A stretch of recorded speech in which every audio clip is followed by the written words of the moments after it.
Hey, what is up, spiritual hooligan? When you change your language, you change your life. And most of us craft our reality with old, unexamined points of view that we don't actually enjoy. We just keep regurgitating the same descriptions, the same language, the same story, the same perspective, the same context over and over and over. And then we can't figure out why our life doesn't change. Well, your life is what you say it is. My name is Matthew Ferry, and I am bringing you your daily enlightenment. It's your moment to pause, to slow down, to get connected to enlightened perspectives. I want to help you to quiet your mind and restore your peace. The way you restore your peace is very simple. You remove the motivation for your mind to speak. Now, the question becomes, how do you do that? How do you remove the motivation for your mind to speak? Well, you have to actually begin to recognize that the mind is speaking automatically. It has unconscious reflexes. It's actually reacting and responding to programs in consciousness. Those programs are things like greed, grudge, hatred, victim, illogical rules, humble, traitor. These types of things actually inspire the talking in our head, and rightfully so. These have been incredible ways that we have stayed alive in the past. So the language that you're using today is an expression of survival-based language. You've got to learn how to connect with enlightened perspectives. These are perspectives that say that all is well in the world. And when you know that all is well in the world, when you know that all is well with you, no matter what's happening in the world, all of a sudden the survival motivation disappears. All is well. And today what we're talking about is the basis or the basics of recontextualization, which is the fourth component of the Rapid Enlightenment Process. Because once you see that the drunk monkey in your head is talking automatically and you begin the project of healing the imbalances in your consciousness created by the hidden motives to survive, you start connecting with enlightened perspectives. Well, now what you got to do is you have to rework the way in which you describe everything, because otherwise you go into these enlightened states. Let's say you come to an Epic Life live event. You'll go into these incredibly enlightened states where everything feels perfect. You feel profound states of bliss. You're just smiling ear to ear. You're so happy you can't even stand it. Then you go back home and you don't actually have the language to describe your life in a way that all is well. And that's what recontextualization is all about. So most of the time I got, let's see here, how many points did I write down? 9 points for you, okay? So here's the first one, and I started it off in the intro, which is most of the time you craft your reality to fit your old unexamined point of view. So you essentially take all this stuff from the past that you weren't enjoying and appreciating. You're putting it into the present moment, and you're trying to make sense of your reality by describing it from the past, by describing it from what you know. And what there is to do is to actually begin describing everything from the perspective that all is well. That will change everything.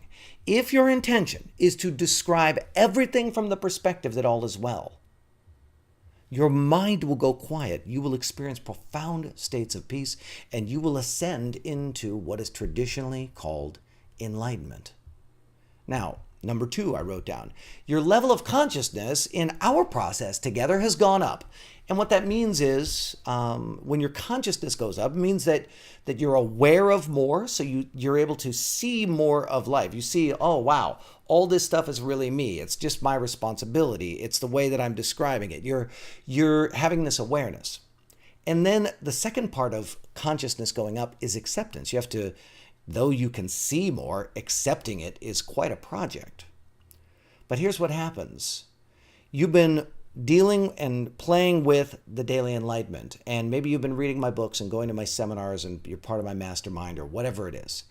And so your consciousness is going up, but your language, your old language keeps trapping you back in these old experiences. So something happens, and rather than recontextualizing the thing that happens, meaning speaking about it in a new way, rather than recontextualizing it to all is well, you use old language patterns to describe it, and next thing you know, you're pissed off, angry, upset, frustrated, doubtful, all this stuff. I've got a friend who is going through a relationship breakdown, and he has found out that some of the things that his spouse in the past has said to him weren't actually true, and that she was hiding stuff. And all of a sudden, so rather than taking this piece of information in and describing it in a way that all is well, it's like, she's a different person now. She's with me. She of course she's had negative things in the past. We've all had negative things in the past. The most practical thing I can do is take her at her word. If I don't take her at her word, then I'm going to be constantly in this state of protecting myself, which is then going to cause her to protect herself, which is then going to create a wedge and break the relationship up, right? So rather than describing it in a way that contains all is well, he's been describing it like, what am I going to do? And what if she's lied about other things? And and can I trust her? And all of this stuff. And listen, I'm not saying put your head in the sand. What I'm saying is learn to describe things in a way that gives you power.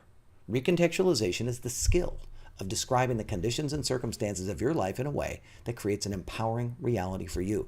You expand your consciousness, but then your consciousness contracts and your consciousness goes down because your language traps you in the old version of you. Now, my goal with you, with my process, the Rapid Enlightenment Process, is to help you to learn a new perspective that supports your new level of consciousness. This is why I encourage you to keep watching on a regular basis, keep listening on a regular basis, read my books, go to my seminars, come to the, be a part of the mastermind, whatever, right? So, engage, because what I'm specifically doing is I'm recontextualizing everything in life with you. So I'm giving you language that you can use to constantly upgrade your experience into an all is well state. Number 4. Here's a question. Is your language justifying the reality that you don't want? I bet it is. I bet that you're like, well, look, that's happening there, and I don't like this, and that makes me mad, and I'm upset, right? I'll give you an example from my own life. My 11-year-old is now moving into a place where he's sort of becoming his own man and really engaging his friends and doing stuff without daddy is really what it comes down to. And my old language was saying things like, wow, I don't want him to grow up, and what about me, and shouldn't I be in there, and maybe I need to figure out new ways to engage him, all of this stuff, right? So basically my language was justifying a reality that I didn't want. So I began to rework the language, step back and say, we're all infinite. He and I agreed to have him come through into this lifetime. This is just one of many expressions of lifetimes that he's had. We've lived many lifetimes together. We all go through these phases where we're connected and then we're disconnected and then we're connected and then we're disconnected. I'm committed to him. He's committed to me. We're going to find our way back into a good place again. I just need to hang tight, relax, enjoy, let him do his thing. Actually be supportive of him in his process of connecting with his own group. Is your language justifying the reality that you don't want, or is it justifying the reality that you do want? And if it is, then you're going to continue to be victimized by a reality you created with your language, with your context. So this is what number 5 is. If you continue to describe or justify the reality that you don't want with your language, you'll be victimized by a reality you created. So number 6, you got to practice choosing the reality that you want and then craft language that creates that reality for you. The reality that I'm committed to, the one that has caused my mind to go progressively more and more and more and more and more and more and more quiet, is the reality that all is well. Number 7, reality defined as the experience that you have of the situation. So it's important that you understand, you distinguish these two things, because people say, "Oh, Matthew, I'm just gonna call it something different, and then it's gonna be something different." And the answer is yes and no. The thing out there that you're describing will be whatever it is. That's a different reality. for you. You have the reality of what you described. So there's the thing out there, then there's the thing in here. And they are literally two different things. You're not experiencing anything out there. You're experiencing everything in here. So in essence, information and energy is out there in the field. It comes into your senses. Your senses try to make sense of it. And in that process, you create the reality, the experience for you. So you get to decide. Number 8, the experience you have influences the nuance of your behavior, the actions you take, and that produces the results that you desire. So you want to think about it like this. This is number 9, and this is where I'm going to leave you, okay? Perspective equals action equals result. Perspective equals the actions you'll take. The actions you take create the results that you want. So people talk about the law of attraction all the time, and unfortunately the law of attraction is kind of bullshit. And that's terrible for me to say, because I have been a devout follower of Esther Hicks for 20 years or something like that. And my mentor was Mike Ferry, and Mike Ferry's mentor was Earl Nightingale. And Earl Nightingale's the guy who brought the idea to forefront, saying that, your thoughts become things, or, you become what you think about, is what he would say. And really what you have to do is you have to back up and just be really friggin' honest with yourself. The language you use is the perspective that you have. That then drives your behavior, your action. And then the action itself will create results. So it's kind of like this. If I'm getting results that I don't want in my life, I work to change my perspective and shift my actions and then see what results I get. Like a scientist, I test to see, did the perspective create the right actions that created the results? If the answer is no, I go back to the drawing board. I go back to the perspective. What is the perspective I have? Did it produce a different set of actions? And did those actions give me the results that I want? You and I both know that the things that you want are actually figments of your imagination. You have no idea where these ideas are coming from. You just get inspired to do stuff or create stuff. That's just what you are. So do these perspectives you have, the language you're using, the context that you're creating, do they create the actions that produce the results? My friend, you can live a life of enlightened prosperity, knowing that all is well and living well.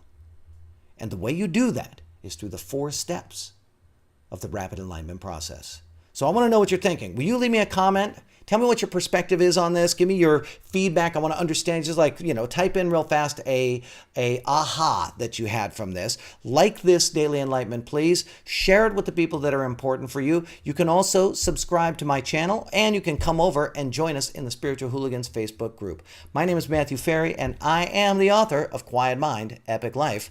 Thank you so much for tuning in to this Daily Enlightenment.